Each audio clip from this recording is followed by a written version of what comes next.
looks very simple. Why does this cost $350? I don't know.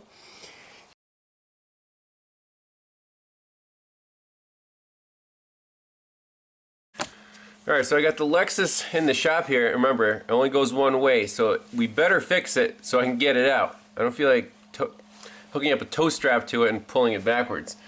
So I called the dealer, customer agreed, whatever it takes, order the new solenoid. So that's coming tomorrow, but let's drain the original, old fluid, take the pan off, take that solenoid out, and see what it looks like on the bench.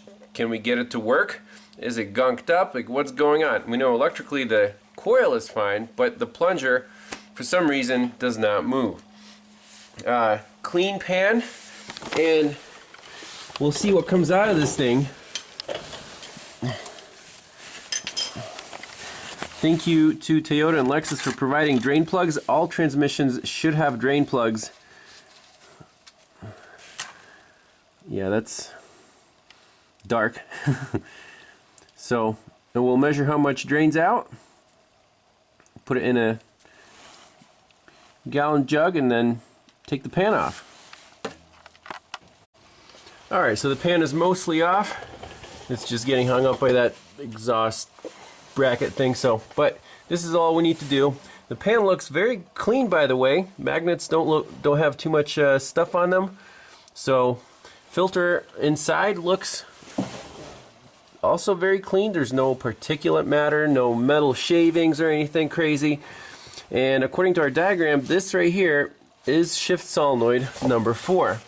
Let me show you that on the diagram. So the one in the corner is shift solenoid number 2, and the one in the middle is shift solenoid number 4. And all the other big ones are on this side. You can see those linear solenoids. So I'm going to pop this guy off, and we'll take it to the bench and see what it does. So here it is. Looks very simple. Why does this cost $350? I don't know. Now, how does this work? So there's a pintle in there. You can see right through the gap. So if there's pressure here and the pintle is closed, the pressure can't leak out. Once the pintle opens, then boom, the fluid just gets dumped into the pan. Very simple. Now the pintle in there, it's free floating. So right now it's closed under gravity, and right now it's open. Fully open. You can even, you can blow through it. So it's closed or open. And I'm sure the pressure can just open it up. So I assume that there should be a spring in here to keep that thing closed. When the coil turns on, boom, it should open the pintle. Let's try just putting a ground and a power on here and see which way the pintle gets moved by the electric force. Alright, power supply, 12.5 volts. Here's our solenoid. Power is connected to the terminal, and well, let's see what happens when we just energize it and the pinto's already open, since I'm holding it in this position. It closes.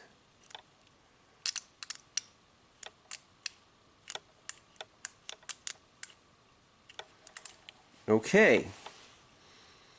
So then the pressure is I guess keeping it open, and when it's energized, this thing closes. Now remember, on the car it was not clicking at all, and the other ones were clicking.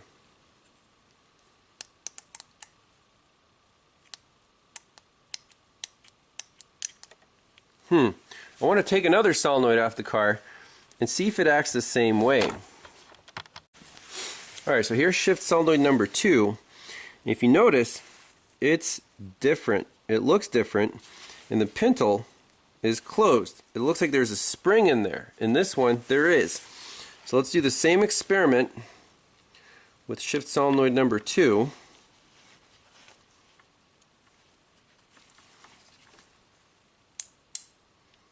So this one actually opens when you give it power and closes under spring pressure. Oh, that's tricky. That's why we heard these click, and for S4 we did not. Maybe it's not as promising as I thought. So you won't hear this click because once it, does its thing, once it closes, it won't. There's no spring pressure to bring it back. I guess it's just the fluid pressure that forces it that way.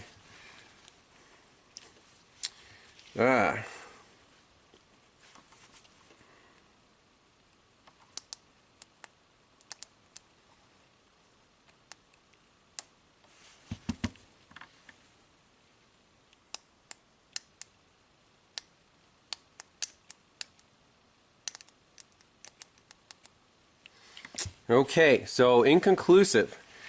Maybe we can try to find another one of these. You shift solenoids 1 or 3. I don't know. So here's shift solenoid number 3, and yet again it's different. So some of them click and some of them don't. In my experience, I've never seen one that doesn't click, but if it's free floating, that makes perfect sense. It only clicks when the car is running. And I guess we could do the experiment with the car running with the scope, energize it, and see what happens. But the fact of the matter is, this car doesn't shift at all. It always wants to go forward no matter which gear. Something in the transmission is seriously stuck. Now what could it be? Not a transmission specialist, so have to tear it apart and go piece by piece. Is it something in the valve body? Could it be something in the shift bands, the clutches? But what do you tell the customer? Obviously, we're not going to install a new solenoid. Not a problem with that. But, I mean, we could take it on a test drive, make sure, there's space to turn around, make sure it shifts through all the gears. But the problem here is in the forward and reverse selection, right? Is that controlled by the gear shift lever itself with the, the main, mechanical linkage or shaft? Problem's not in these electrical solenoids. I don't know, we'll see where this goes. So when all else fails, you go to Google, go to the forums, see how common is this problem. Well, it's out there. Forward only, no reverse gear, drives forward in neutral. Basically, around 180,000 miles, people are replacing transmissions. This guy said, removed the valve body and replaced solenoids 1 and 2 as part of my first transmission job. Had the same symptoms. All things seemed to do first gear, no reverse. Took it apart and found that I missed connecting the manual valve body shaft to the shift selector. Yeah, that's interesting. If the shift selector does not move the manual valve body, you stay where the valve body was. For me, first gear. If you have a broken shift cable to the outside transmission, I bet you have the same symptoms. Yeah, that's what it sounds like. It sounds like you're just in drive all the time, no matter where the selector is. It's kind of strange. Shift solenoids, you can see the computer activating them, but it seems like the manual valve body, or the shift valve, whatever, is what is like the master, and then the solenoids kind of help smooth everything out, make sure everything is nice and soft, the shifts and stuff. But at this point, that's the only other idea I've left, is to check this manual valve body shaft that is connected to the actual shift selector shaft. Is that hard to do, hard to get to? I don't know. It wouldn't be too hard to take the valve body off. We already have the car up, nothing to lose here really. we can tear this whole thing apart and put it back together. I mean, the customer wants it fixed, and I want to give them a guaranteed diagnosis here. And if I say needs a new transmission, well, that's like the end of the line. That's the worst case scenario.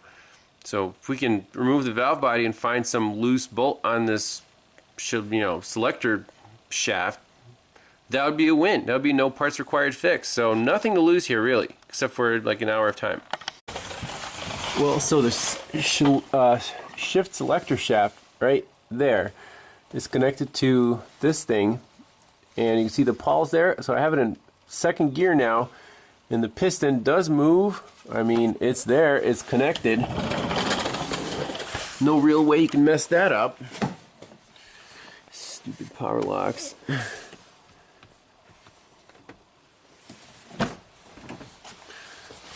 So if we move it back into park, you can see now that's extended all the way. So either needs a new valve body or there's a mechanical internal problem in the transmission, and that's as far as I'm going with this thing. We're going to button it back up, fill it with fluid, take it on an Italian tune-up test drive, and see what happens. So I called the owner up and asked him a little bit more about the history of the car. And interesting thing he mentioned is after you drive it on the highway for like half an hour to an hour, when the fluid is nice and hot, the transmission works perfect. You have reverse gear, neutral's neutral, everything's perfect. So we're going to put it back together, fill it with fluid, drive it, see if it gets any better, and then, I don't know. Sometimes fresh fluid fixes transmissions. We've seen it before on a Lexus, actually. That girl's still driving it just fine. Remember, she had like no forward gear. Or I think no gears at all. Well, you'll have to watch the video, but we verified it. Everything else works. Transmission looks pretty clean. Could be a little sticky check ball valve somewhere that unsticks itself, but fresh fluid should definitely help. It definitely can't hurt. So we'll see where this goes. I'm going to put everything back together. So I drained a little more than 3 quarts of transmission fluid. It's about 3 liters, and that's exactly what we're going to put in. Valvoline Max Life, of course. Alright, so I pushed the Lexus carefully out of the garage. It still wants to go forward, but let's take it on a spin and see if the owner was correct in saying if you drive it on the highway for half an hour, it'll get better. Maybe with the new fluid, it'll get even better. You never know until you try. So before the test drive, let's clear all the DTCs out.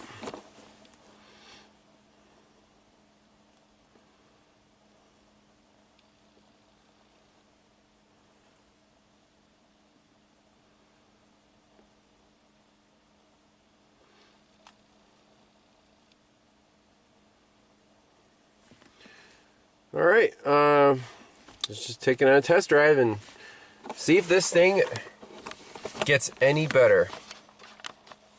Alright, so I'm just going to put in neutral and drive it and see if it's like drive or if it's just stuck in first gear.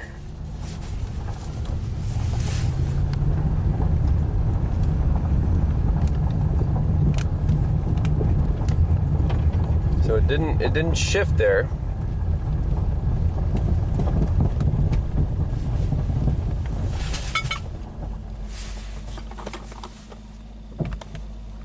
Put in reverse.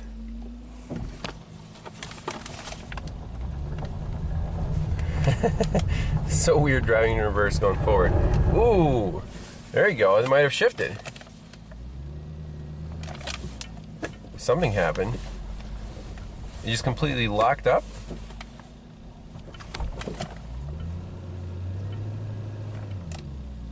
So it's under load, but it's locked up. And the parking wants to go forward.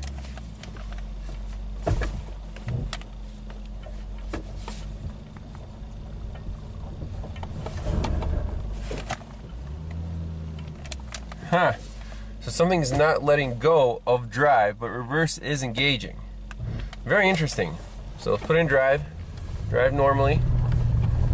Shifts normally. Yeah, it's got some power. Now I'm just going to put it in reverse, see what happens.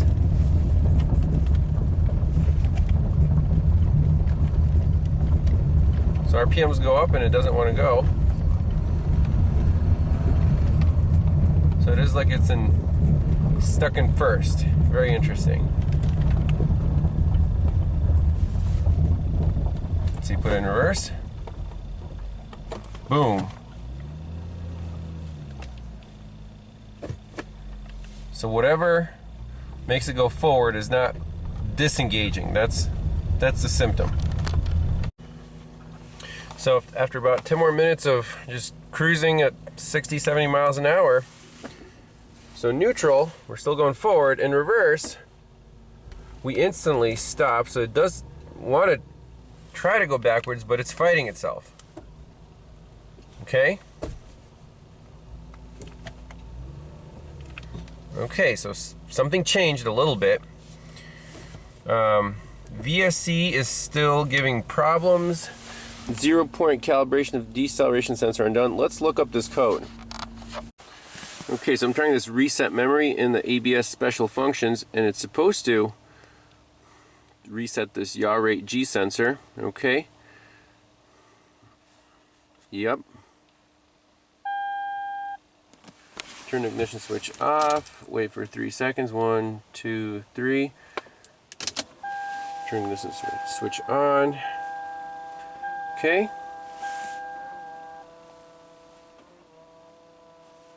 Read fault code. No DTCs. Amazing what you can do with a scanner. Key off. Key on.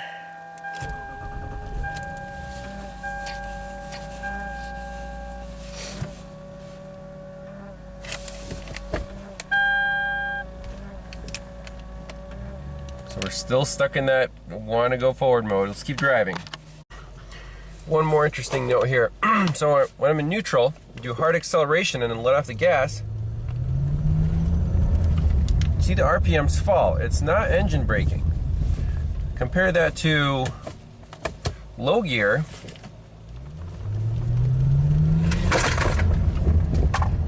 You see the RPMs stay up and it is engine braking. So there's something different about neutral versus low. Maybe we should just drive it in neutral until it releases or something. So no DTCs in the PCM. No trouble codes at all.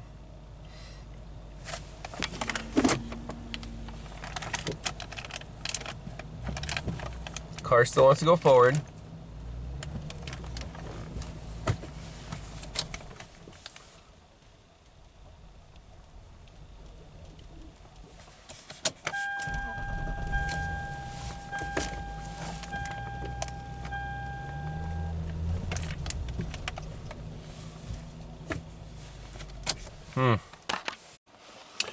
Interesting. Now we got a different code. 0756. Shift solenoid B performance or stuck off. How about that?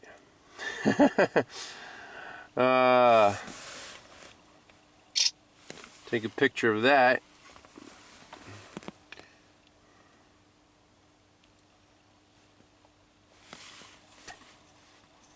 Haven't seen that code before. Now B is number 2, which, if I remember right, was the one on the end on the same side as number 4. Interesting.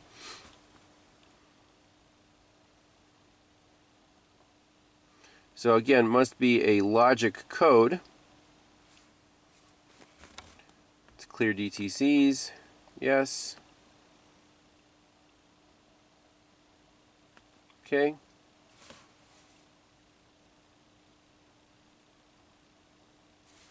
No DTCs. 756. Key off.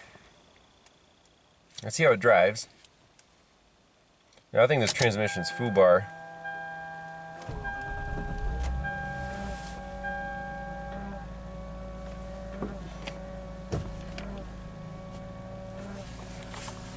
Still wants to go forward and reverse.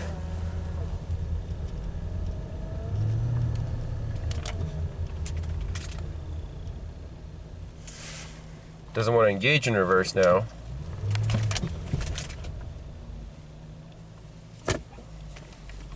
Yeah, alright.